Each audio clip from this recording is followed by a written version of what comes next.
as I was preparing for this reading, I was just reflecting on like what we might need to know collectively as we're moving into this winter solstice.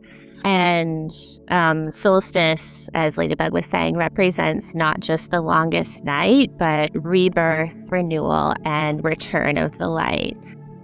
And I was also thinking kind of what's going on communally for a lot of us, whether on a personal level or a collective level. There's a lot of intense energy in the world. So how might this reading support us as we're navigating that? So I'm going to do a 10-card Celtic cross spread. And so the first card I'm pulling is the Knight of Pentacles. So Pentacles represent anything in the physical realm, and the Knight represents some kind of quest. This card also has this oak tree in the background, and for me, an oak tree is a symbol of an ancestral journey or some kind of journey rooted in a history.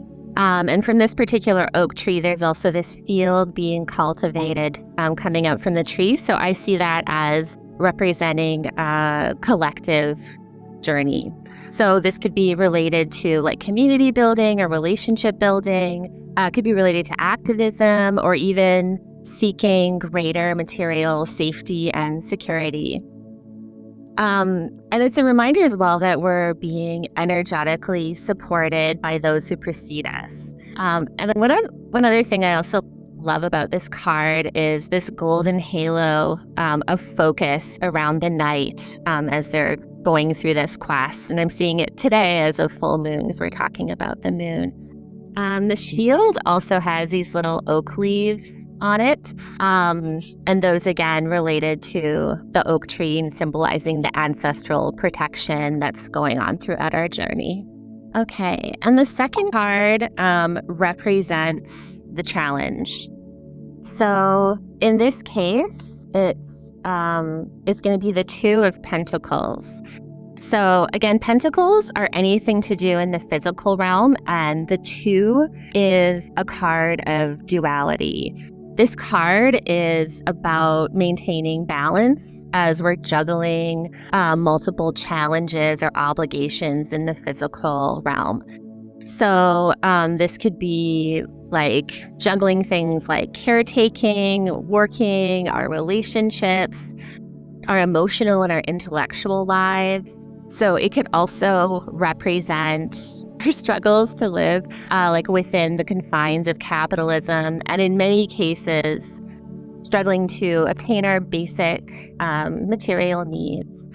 But it's a reminder at the bottom here, there's this infinity symbol. So it's a reminder to stay rooted in the infinite and ride the wave of these struggles. And that everything is in eternal flux and flow, which I think can be simultaneously challenging and comforting. So the third card represents our goals and aspirations. It's the Page of Pentacles. And again, Pentacles has to do with the material realm. So we're really in the material realm today. And the page represents an enthusiastic learner. And so I'm seeing this particular figure as a younger version of the Knight of Pentacles that represent our current situation. So this card are the goals and aspirations that led us to the present moment. And I'm seeing this as a figure in contemplation. So like a call maybe for us to pause during these big energetic flows that we're experiencing. And to reflect on what's here in an embodied sense in the material realm. Like perhaps do something like a meditation practice like we just did with Ladybug. And here the page is perched between the mountain range and this forest. So what I'm seeing is they've come from the mountains and are contemplating their quest into the forest. Seeing on the left the furrows of the field. So this is what has already been cultivated by the ancestors prior to the arrival of the page. So this is kind of their energetic inheritance. Okay, and then we have the recent past, or what led up to the current situation. So this one is the Page of Wands. So again, it's an energetic learner, enthusiastic learner. But the wand is the suit of passion. So this is representing the core of who we are. And the wands are always urging us to take action. So here, the quester is standing on this like plateau in the mountain range and feeling the eternal rooted psychic energy of the ancestors like prior to taking on their quest in the forest. Okay, so next we've got the moon card, which is very appropriate, and this card represents the subconscious. So these are the forces that gave rise to the current situation. And so the moon is an intuitive card that represents where we are at this present moment. So we're approaching the longest night. And the moon card is a reminder to take time to rest and contemplate among all of the strong energy going around us. The moon also represents our shadow side. So this could represent moments of exhaustion and maybe depression, but also flow. So here the figure of the moon is sort of suspended in the water cycle. So below them, there's an ocean full of fish. They're sitting on the surface of the water, and there's the vapor of the clouds above them. And then above that, the starry sky. So it's also kind of a time of metamorphosis when we're integrating the lessons from our shadow selves. And I was watching the moonrise tonight over these rapids that I like to go to, and the moon is almost entirely full and just looked so remarkable that I did a little bit of research. So in the northern hemisphere, tomorrow is the full moon, the last full moon of the year.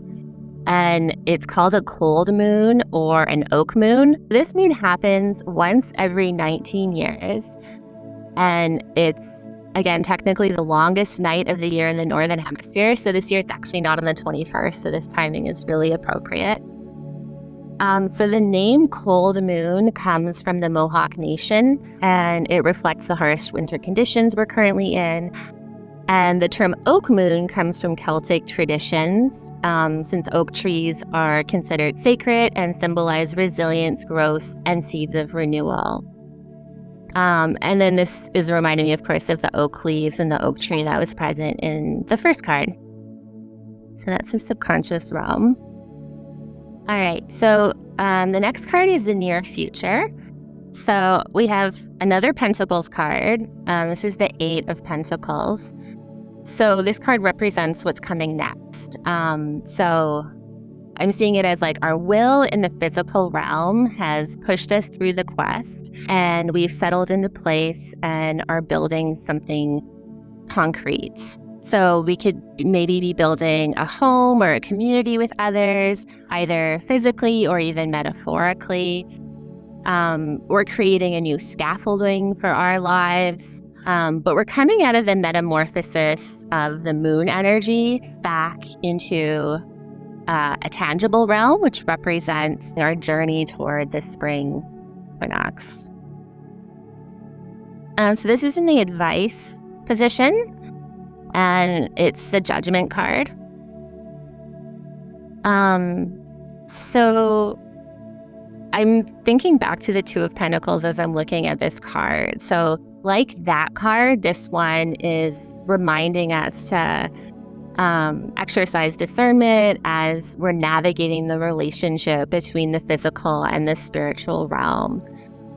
So in this coming time, we might have to let go of certain physical things, or maybe like loosen our grip on that which is material. So in the bottom, you have the figure surrendering to the spiritual realm, and there are little skulls in the flowers. So I'm seeing these as reminders of death or metamorphosis. But at the same time, we have this larger figure up in the sky. So it's reminding us that there's a greater purpose and force, and that our energies and intentions on the physical plane are mirrored in the celestial plane. Okay, and the next card is external influences. And we have the King of Swords. So the swords represent the mental or intellectual realm, and the king is a figure of power. I see this as kind of a dark card, representing some of the dark political forces that are going on in the world right now. The kind of political figureheads interested in dictatorship and kind of disconnected from emotional intelligence and connection. But this could mean like all kinds of different things. So any of the external forces in our life that feel sort of oppressive or maybe overwhelming. So acknowledging their presence there. But at the same time, we have the crow on his shoulder, which is a symbol of mischief, but also transformation. So a reminder that, you know, even in these times when we're dealing with these oppressive forces, there's always this figure who might be like fucking things up from the inside and bringing us into a new time of transformation. This is the hopes and fears. So we have the Ace of Cups, and the ace symbolizes the start of a journey, and then cups are the emotional, anything in the emotional realm. So given the intense physical energy of the rest of the spread, I'm seeing this as a reminder to stay in tune with our emotional and energetic selves. So this could be something in the form of self-care, attending to relationships, maybe even new relationships or new forms of community building. And given that it's a hopes and fears card, it is also kind of reflecting the hopes and fears and excitement that we might feel around these new bonds. Okay, and then finally the 10th card. This is the outcome. Okay, and we've got the Emperor. So this is kind of summarizing the collective message of the spread. And I see this as a card of determination, our personal and collective determination and wisdom, as something that'll prevail throughout this next cycle. So I see the Emperor not as a figure of the physical realm, nor do I see them as a male figure necessarily, but a calming, rooted energy. I'm thinking again here of the rooted energy of the oak tree. And there is a steadfastness and a reassurance and kind of like an old energy, the ancestral energy we've been talking about throughout this spread. And I also really like here the Emperor is holding this golden ball, which is reminding me of the golden halo of focus that we saw in the night in the first card. So I think overall this spread and kind of maybe the focus of our evening is that of a journey, and it's not just from point A to point B. But a journey that's calling us to balance our energies and actions in the physical, spiritual, and emotional realms. So next, I want to make a little spell jar. So this is something that, so I'd like it to kind of symbolize the reading and kind of the energy of the evening in general. So this is a practice that I do often to mark seasonal shifts or to support myself or people that I love through difficult moments of metamorphosis. So I have a little tiny jar here. And the first thing I'm going to do is cleanse the jar with incense.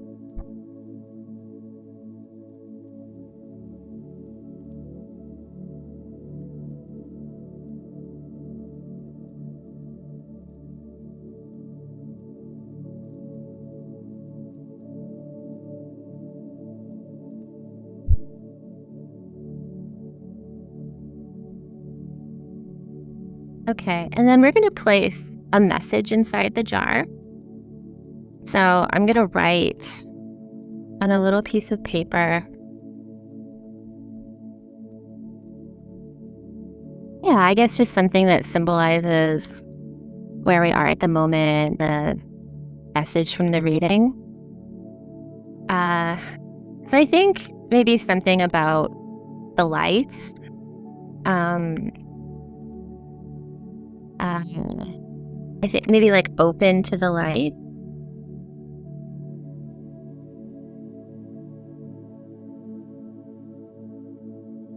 Okay, and then I'm going to roll this up.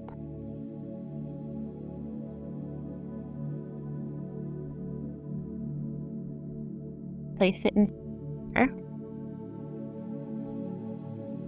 And then I have some like gemstones, some crystals, and some other materials that I'm going to place into the jar. So the first is pink Himalayan salt, which represents prosperity and protection.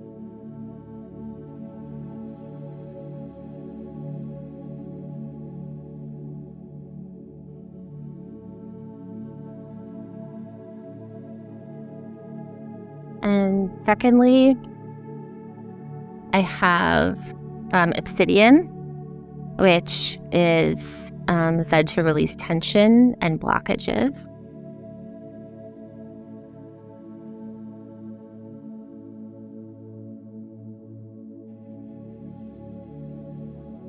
Putting a lot of that in.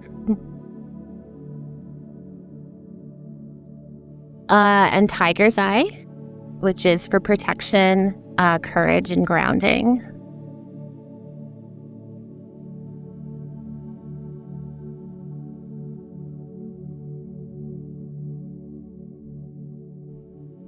And red agate,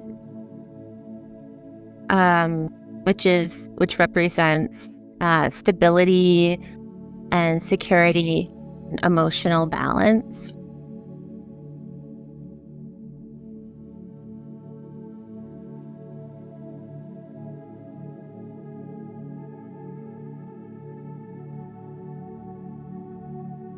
And then I have amethyst, which is for peace and unification.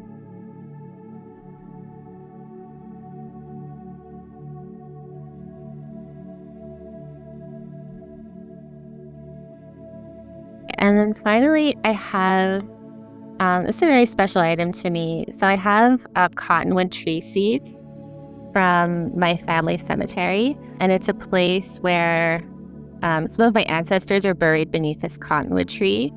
And so every summer when the seeds come out, I see it as like an embodiment of their souls. So I'm going to place those in the top of the jar, and they're here to represent hope and healing and transformation.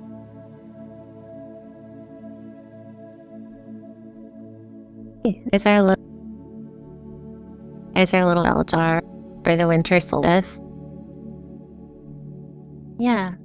Thank you, everybody. It's so nice to share space with all of you. And later on, I'll be doing individual cards if anyone's interested. Thanks.